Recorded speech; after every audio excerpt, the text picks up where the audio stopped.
자기 뜻대로 고관 120명을 세워 전국을 통치하게 하고 또 그들 위에 총리 셋을 두었으니 다니엘이 그 중에 하나이라. 이는 고관들로 총리에게 자기의 직무를 보고하게 하여 왕에게 손해가 없게 하려 함이었더라. 다니엘은 마음이 민첩하여 총리들과 고관들 위에 뛰어나므로 왕이 그를 세워 전국을 다스리게 하고자 한지라. 이에 총리들과 고관들이 국사에 대하여 다니엘을 고발할 근거를 찾고자 하였으나 아무 근거 아무 허물도 찾지 못하였으니 이는 그가 충성되어 아무 그릇됨도 없고 아무 허물도 없음이었더라.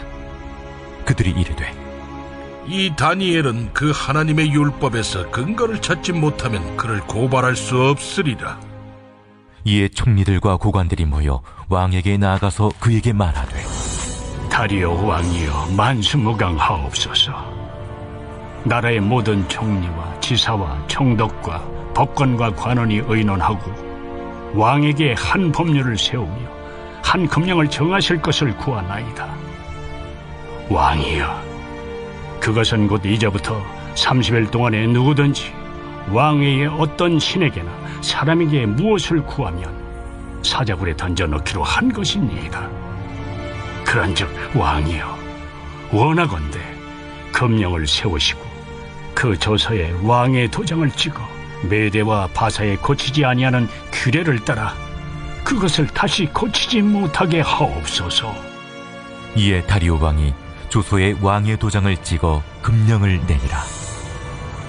다니엘이 이 조서에 왕의 도장이 찍힌 것을 알고도 자기 집에 돌아가서는 윗방에 올라가 예루살렘으로 향한 창문을 열고 전에 하던 대로 하루 3번씩 무릎을 꿇고 기도하며 그의 하나님께 감사하였더라.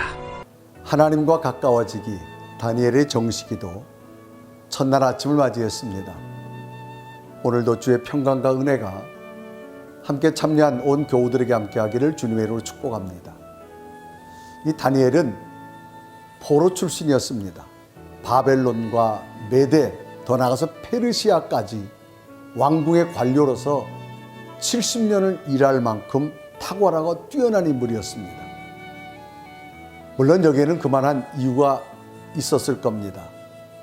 모든 것에는 공식과 법칙이 있듯이 승리했다면 승리의 법칙이 있었을 것이고 실패했다면 실패의 법칙이 있었을 겁니다. 무엇이든 그냥 되는 법은 없습니다. 당시 느부갓네살 왕은 포로로 잡아온 이스라엘 백성들 가운데 왕족 또 똑똑한 일부 청년들을 선별하여서 바벨론 왕국에서 바벨론식 교육을 시켰습니다. 바벨론의 사상과 풍습에 잘 동화되어져서 식민지를 잘 동요 없이 자기의 속국에서 더 큰 정치를 꿈꿨습니다. 그런데 다니엘과 이 3명의 친구들은 이런 바벨론화의 동화 정책에 유도되지 아니하고 하나님을 가슴에 품고 그들은 기도하는 삶을 선택했습니다. 하나님은 분명히 나와 함께 하십니다. 하나님은 지금도 내 기도를 들어주십니다. 그래서 정해진 시간에 다니엘은 기도한 사람 중에 하나입니다. 심지어 페르시아 제국에 여러 신하들이 모함하여서 이제 다니엘을 기도하는 것을 문제 삼아서 다니엘이 기도만 하면 굶주린 사자굴에 집어넣는다는 법령을 만들어 왕으로부터 재가를 받습니다. 조서로 반포가 되어집니다. 온 나라에 왕 외에 누구든지 기도하면 안 됩니다. 그런데 다니엘은 그런 걸 알고서도 자기 집에서 자기 방에서 예루살렘 쪽을 향해 창문을 열고 하나님 앞에 정해진 시간에 기도하기 시작합니다. 그래서 성경은 이때 장면을 이렇게 기록하지요. 다니엘이 이 조서에 왕의 도장이 찍힌 것을 알고도 자기 집에 돌아가서는 윗방에 올라가 예루살렘을 향한 창문을 열고 전에 하던 대로 하루 3번씩 무릎 꿇고 기도하며 그의 하나님 앞에 감사하였더라.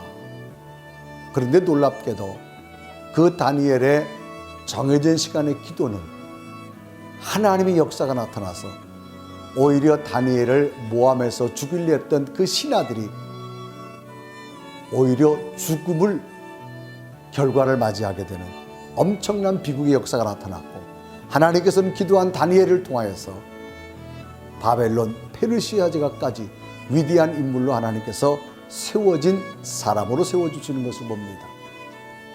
우리 이제 이 팬데믹 시대에 하나님과 더 가까워지길 원합니다. 다니엘의 정한 시간에 기도한 것처럼 오늘도 우리가 정한 시간의 기도를 통하여 하나님의 응답이 여러분 삶 속에 큰 응답으로 함께하기를 주님의 이름으로 축복합니다.